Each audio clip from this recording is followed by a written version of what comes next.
If you use your phone as an alarm clock, there are all kinds of different ringtones you can choose from that phone to wake you up. And some of them I would think work better than others. For example, there's all kinds of choices here. And I think that some of them like Twinkle or Harp, or this is the winner, I think, Silk, would kind of just make you feel like sleepy, like it would almost put you back to sleep, wouldn't it? But then on the other side of things, there's, let's see, go back to, there's some that really are obnoxious, like this one. I don't know if you can hear that or not. All right, old car horn. That'll wake you up, but this one is the winner. It's simply called alarm. There we go. I don't know if you can hear that or not. All right. That'll wake you up. That'll wake the neighbors up. So some of them maybe not work as well. They put you back to sleep. Others are going to wake not only you up, they're going to wake up your neighbors. And maybe everyone else in the house and be really annoying. But what do we so often do, and maybe especially this morning, right, when we lost an hour, what do we so often do when we don't want to hear that alarm? We hit snooze, right? We hit snooze because that will delay the alarm. That'll put it off for a while. That'll help us just ignore that alarm for a while because we so often don't want to hear that alarm, especially after a short night. So alarms, God also uses alarms. God uses alarms to get our attention as well. And they're not like the ones that just put you back to sleep. They're plenty loud enough that we can hear, but we so often don't want to hear the alarms that God is sounding in our life either.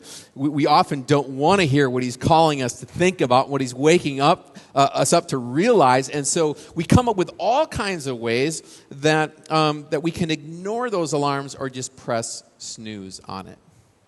So let me just give you an example. A man struggled with gambling. And it began in college with a lot of late-night poker games that just went too far and got too out of hand. And this guy was in college. He was in a long losing streak with a bunch of his buddies. And then finally one night, he bet all of his college textbooks to the protests of his friends. But he did it, and he lost them. And so at that point, his friends just refused to play with him anymore. That shouldn't have been an alarm, right? But he just found other willing players to play with him now.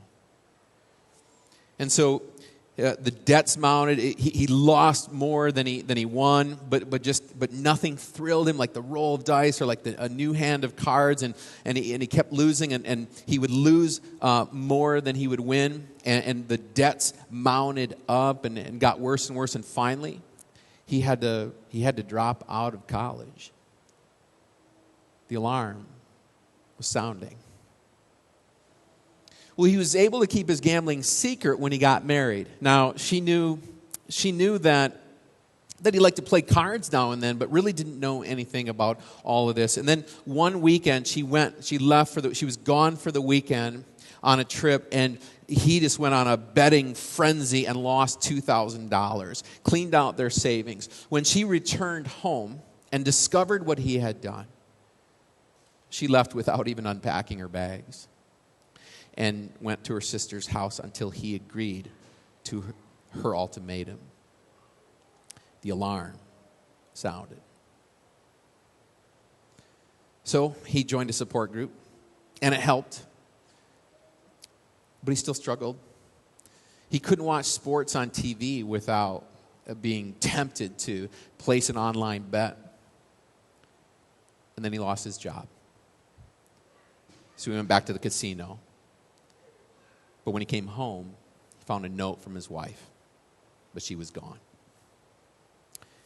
The alarm sounded. Or there's a wife in her mid-30s, and she reconnected with a high school sweetheart on Facebook. She had been friend requesting some old friends just to catch up, and she was scrolling through looking at who responded, and there was a little post from him saying hi. So they connected. And they began to kind of relive some old memories through private chatting. And eventually they agreed to meet up for lunch. And when she saw him, her emotions fluttered. He was still charming. He was still funny. And they had a nice lunch. And they talked. And as he was passing the salt, their hands touched for a moment. And her heart beat faster. She felt like a schoolgirl all over again.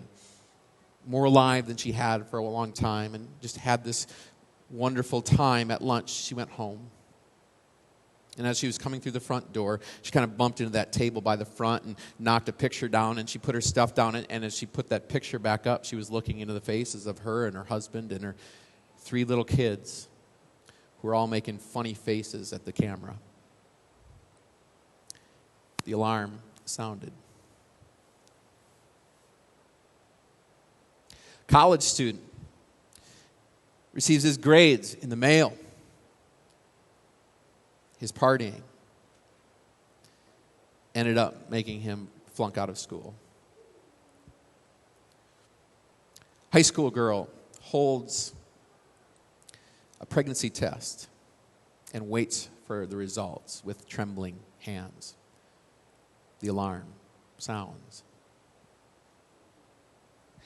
God uses all kinds of things to be alarms for us. There are times when the alarm sounds because God is trying to get our attention and wake us up. But we often miss those alarms because we're ignoring them. We keep hitting snooze, right? Well, what's going to happen? That alarm keeps coming back. You hit snooze, but the alarm's going to happen again. And it keeps going off. And each time it gets a little bit louder until finally it gets so unbearable and unpleasant that we can't ignore it anymore. And so we wake up. We rub our eyes and we look around and our spouse is gone and we wonder how it got this bad. How it came to this. Are there alarms sounding in your life right now? God sends these alarms for our good. He sends these alarms because He loves us. He sends these alarms because He wants to protect us from the dangerous lures that our enemy uses to pull us away from God. But we don't always want to hear these alarms. And God often sends these alarms early to wake us up long before our life falls all apart. Right? I mean, think of the guy with the gambler. Like, there were alarms early all the way along through his story. God doesn't want us to have to go all the way the worst. We don't have to hit rock bottom before changing. What if God is trying to wake you up right now with an alarm? What if God is trying to wake you up right now to save you from some awful heartbreak in the future? Are you going to listen to the alarm and get up? Or are you going to ignore it? Are you going to listen to it and let Him help you? Or are you going to ignore it? Are you going to rely on yourself? Are you going to rely on your own strength because you can handle it? Isn't that what that guy, the gambler, thought? Isn't that what we think when we hear an alarm? We know it's telling us this is not good, this is dangerous, but I can handle this. So I'm going to keep going forward. It's not going to get me. I got the strength to do this. So are we going to listen to those alarms? Are we going to let God help us and steer us from danger? Or are we just going to go forward and rely on ourselves because we can handle it? Genesis chapter 4 gives us an example of God sounding a very clear and specific alarm. Plenty loud enough. So what you have happening, so here's the story. Now, Abel and Cain, the first 2 boys born to Adam and Eve. Now, Abel kept flocks, and Cain worked the soil. In the course of time, Cain brought some of the fruits of the soil as an offering to the Lord. And Abel also brought an offering, fat portions, from some of the firstborn of his flock. The Lord looked with favor on Abel and his offering, but on Cain and his offering he did not look with favor. So Cain was very angry, and his face was downcast. So Abel brought God the first fruits, the best, the first part of his flock, and that showed honor to God. It showed faith. It showed that he trusted God. because he gave him the first. He didn't even know if any more was coming. Cain gave God the leftovers. That did not show trust, because Cain did not trust God to give him something after he gave God the first part.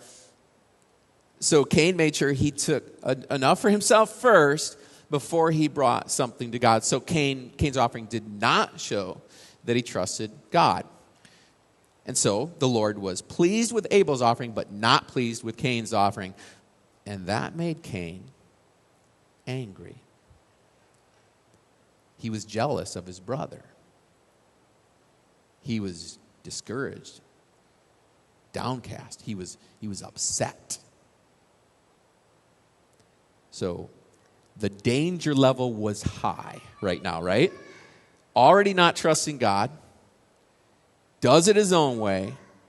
God's angry with him.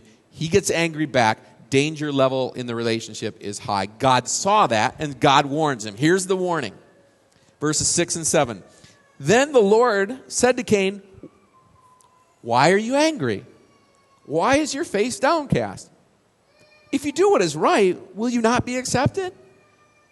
But if you do not do what is right, sin is crouching at your door. It desires to have you, but you must rule over it." This is the warning. God, as a loving father, is talking to Cain, and he's saying, listen, Cain.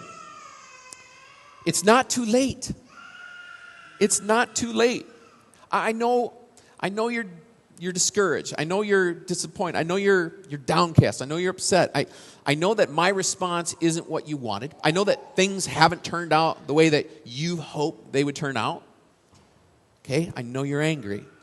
But listen, it's not too late. Don't do the wrong thing.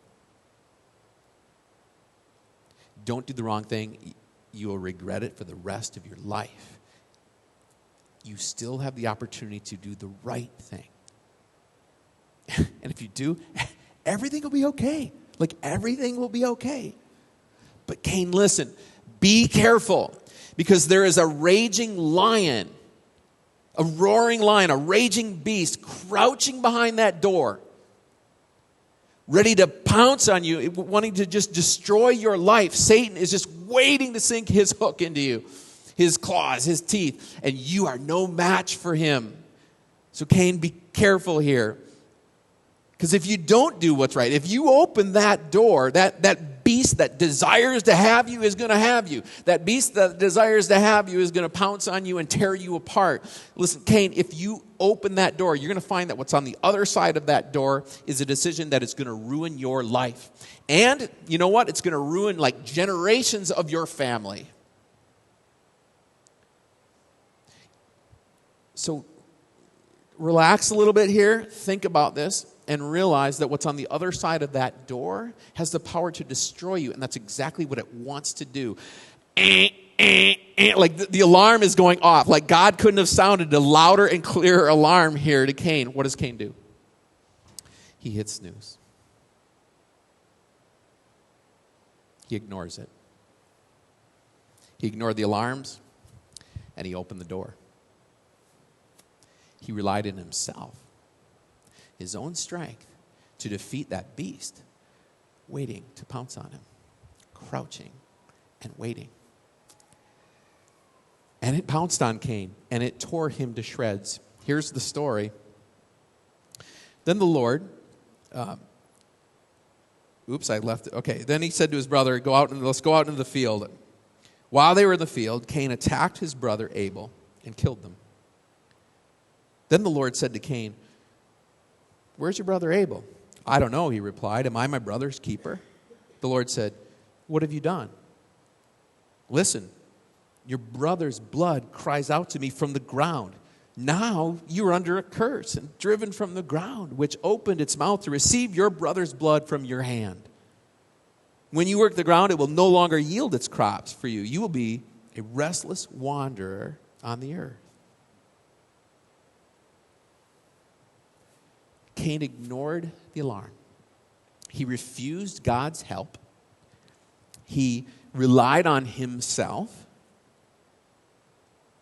And it, just as God said in the alarm, he saw his life crashing down around him. And that's exactly what Satan lured him into believing. He lured Cain into believing that Cain could handle temptation by himself. He lured Cain into believing that Cain could handle Satan by himself. And we are no match. There is a lion more powerful than you. There is a lion more powerful than you and me. A roaring lion.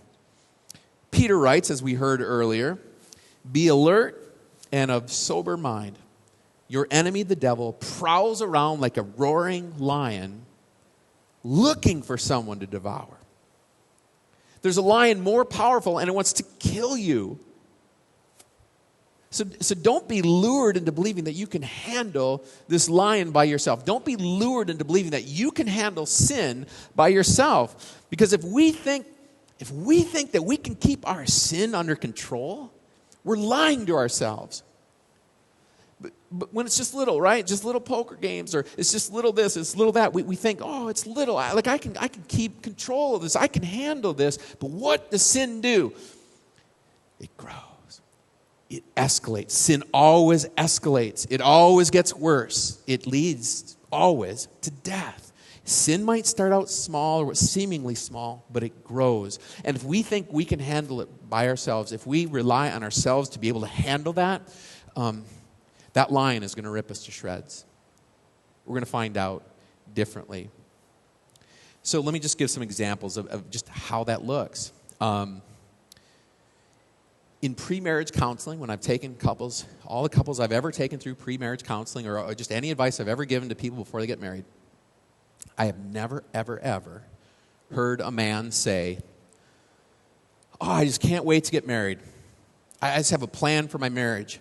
And here's my plan. I just can't wait. I'm just so looking forward to this. So over the first 7 years, I'm just going to work. I'm just going to like create some emotional distance between my wife and I. I'm just going to work really hard to just create some emotional distance, put like a wedge between us. And then once I've done that, after about 7 years of working really hard on that, then I'm just going to, just in an innocent way, I'm going to start flirting a little bit with a coworker. Nothing, it's not going to lead to anything, just a little bit of harmless flirting. But then once I've done that, then I'm going to betray the vow that I made to my wife and to my God, and I'm going to just drop a bomb on my family. And I'm gonna mess up my children by doing this, and I'm gonna make them question their own value and worth, and then I'm gonna let them carry this brokenness into their own marriages and into their own families. So I just can't wait to get married so that I can mess up like the next 7 generations of my family. I've never heard a guy say that. I don't think a guy has ever said that, but it happens all the time, doesn't it? I've never heard a woman say in pre-marriage counseling, I've never heard her say, I can't wait to get married to this man because I'm just going to emasculate him so often. I'm going to tear him down and belittle him. I know where his weakness is, and I'm just going to attack him right there every time he doesn't do something that I want him to do. I'm going to use my power to just bend him to my will. And I'm going to let my kids watch as I do that, so that it messes with their minds and their souls too. I'm just going to let them watch as I emasculate their father in front of their face so that they can learn how to do that with their future spouses. So that it messes up their kids too. I just can't wait to get married to mess up like the next 10 generations of family. No woman has ever said that. But it happens.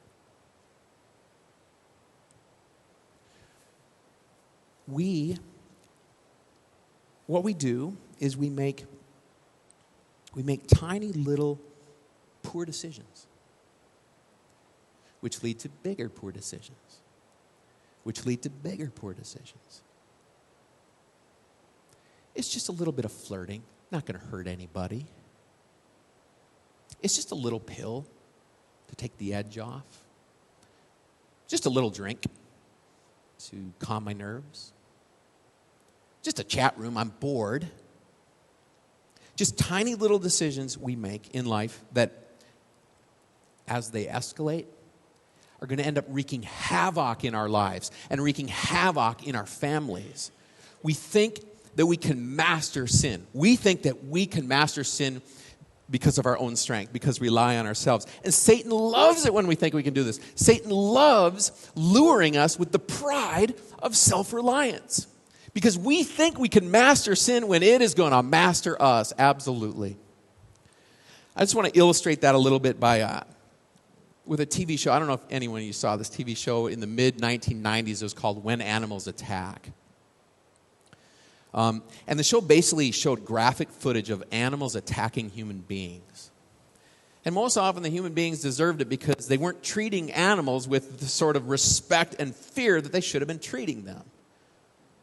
So the show would show it would interview a couple who had a baby lion as a pet. Yeah, a baby lion as a pet. And they'd be like, we just got little Leo when he was just a little baby lion. It's just so cute. We just cuddled that little baby lion, and we would just have it eating right out of our hand, and we would just pet him and stroke his mane, and that lion was just so cute. And little Leo's just such a loving lion who just did everything we wanted him to do. He was one of us. Just such a cute little lovely lion. He wouldn't hurt anybody. Leo is now 700 pounds. Little Leo is 700 pounds, fully grown lion who can't be caged anymore. And so what happens is he snaps and tears someone to shreds. And the people are like, we never saw it coming. Just a cute little lion that wouldn't hurt anybody. That's how sin works. That's how sin works. We think it's this cute little thing. It's not going to hurt anybody. We could do this once a week. I can do this, or once a day. I can do this. It's not going to hurt anybody. Look, it's just cute. Look, I can cuddle with it. It's cute. It's not going to hurt. I can manage this. Oh, I know it's going to get bigger probably, but don't worry. I got this because I'm used to it. It's used to me, right? I can control this. Oh, okay, it's bigger now. It's bigger. But look. Still eats right out of my hand. Isn't that cute? That's not going to hurt anyone. All right, now it's really intimidating. Now it's really big. I get that. But look, watch this. Hey, sit, Leo. Isn't that cute? Wham! It destroys us, right? We think we can handle sin as if it's something that isn't dangerous, but what's it doing? It's growing. We were never able to control it. We get lured into the lie, believing that we can master something that is so much more powerful than us, that we are in control of a 700-pound roaring lion. We get lured in the lie, believing that we can control sin, that we are sin's master, that we can control it ourselves. That what we don't know is that we are owned by sin, and that it is our master. It is a 700-pound lion that is going to tear us to shreds. You see, so many people think they're managing their sin, but in reality, they're being destroyed by it. So you buy into the lie that you're strong enough, that you're brave enough, that you're powerful enough to manipulate a spiritual demonic power. And so you get hooked. You get hooked by the lure of self-reliance to go against Satan. To go against Satan? You're messing around with something who's been killing billions of people since the beginning of time, and you and I are no more going to master that power than Adam or Eve did, or that Cain did on our own. Satan will own you. Satan will destroy you, and Satan will put something toxic in your family story that will be there for generations if you think that you can handle this by yourself. That lion is more powerful than you. So you need to take little Leo out in the backyard and shoot him while you can, before he tears you apart. or better yet, you need to call in the proper authorities to come and get Leo and take him out the proper way, because they have the right power and authority to do that before he tears you apart. Because there is a lion more powerful than you and I. And he is not playing around. Satan is not playing around. This is his one, he has one purpose, and that is to destroy us. It's not cute. He wants to destroy us. His purpose is to seek and devour us, to lie, to kill, to steal, to destroy. We can't handle that. He breathes that. He lives that. And he's been doing so since the beginning of time. You and I are not going to defeat him alone. You and I are not going to be able to handle him or be a master over him.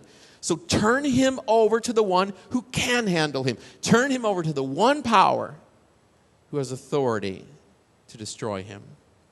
See, there is a lion more powerful than Satan. There is a lion more powerful than Satan, the Lion of the tribe of Judah. We hear in Revelation, do not weep. See, the Lion of the tribe of Judah, the Root of David, has triumphed. There is a lion more powerful. Jesus. The Lion of the tribe of Judah. Jesus. Jesus, the one who came to destroy Satan, the one who came to destroy Satan's work. Jesus, the one who died, the one who lived and died for us, the one who lived the life that we couldn't live and gave us his perfection. Jesus, the one who died on that cross to pay the price that we could never pay, to unhook us from the devil. Jesus, the one who rose from the dead to defeat death, to defeat Satan once and for all, to unhook us from his power for good. Jesus, the one who daily gives us strength to fight against and resist against Satan, because he's with us, helping us, because he's not leaving us alone to do it. Jesus, the one who gives us alarms, who sounds the alarm to let us know that danger is surrounding us. Jesus, the one who cried out to Judas, Judas, don't do this. Cain, don't do this. Peter, don't do this. You don't see the powers around you that are going to drag you away. Jesus, the one who pleads with us to watch and pray so that we do not fall into temptation. Jesus, the one who taught us to pray in his prayer to lead us not into temptation, to deliver us from evil, because he can see the evil we can't see. He can see the danger that we can't see, and he's there fighting for us, destroying our enemy. Jesus, that is the lion who's more powerful than Satan. That is the one whose strength we need. So when Satan prowls around like a roaring lion to devour you, don't rely on your own strength. Let's not rely on ourselves. Let's rely on Jesus, the Lion of Judah, the more powerful lion, to triumph for us. Let's pray. Lord, I would ask that you just protect everybody here from the work of the enemy in the world around us that would just lure us into a life that looks cute and looks delightful, and it just at its core is going to destroy us.